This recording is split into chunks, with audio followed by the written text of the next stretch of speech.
Republican Representative Vince Fong. He's a member of Homeland Security Committee. Welcome into the show, sir. Good to have you. Thanks for having me.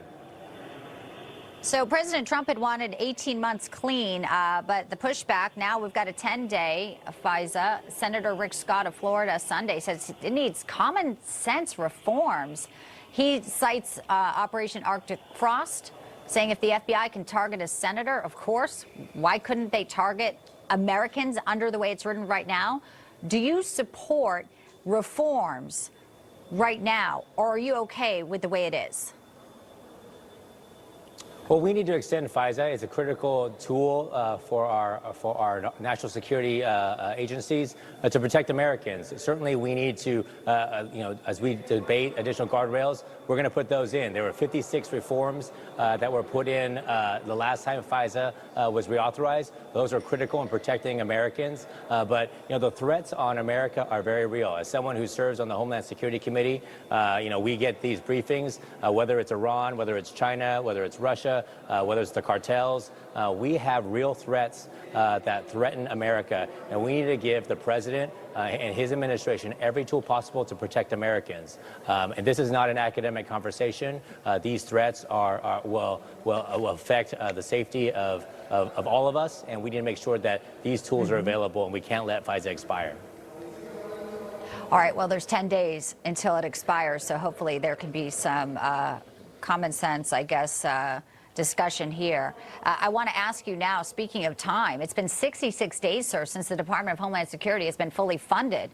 The stalemate continues in Congress. You've got Homeland Security Department spotlighting some of the work of this director of a child development base center in Alameda. He says if the shutdown continues, complete classrooms will be shuttered. Let me play this for you.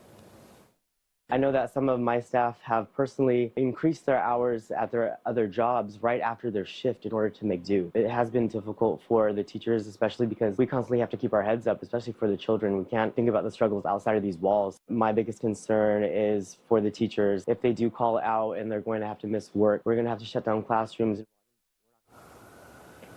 Again, that's coming out from DHS Gov, just one of the major impacts. Talk to us about what the Democrats are doing and the impact it's having, not just on schools, but the fact that there is a conflict, as you just mentioned. We are at war with Iran.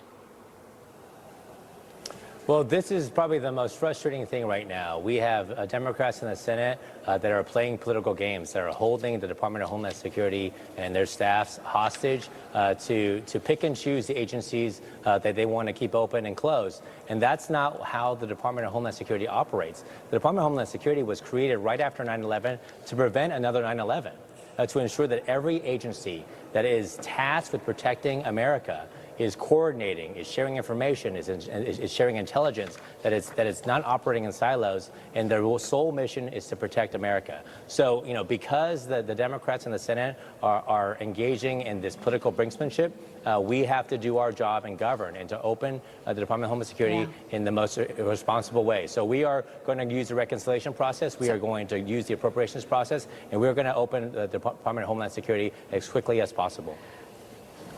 So we had the story, which will be developing today, sir, of the 44-year-old woman at LAX who prosecutors say was helping Iran traffic weapons.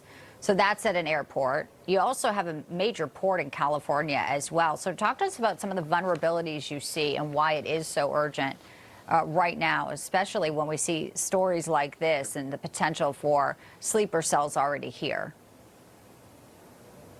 Well, the two examples that you mentioned, again, as I said before, the threats on America are very real. We are in a heightened threat environment with the conflict in Iran, but the challenges that America faces from China and Russia, they didn't go away either. When you talk about cybersecurity and the cyber attacks that are happening, I just had Chairman Garbarino tour the Port of Los Angeles and the Port of Long Beach with me, and we saw the cyber attacks happening in real time in their cybersecurity center.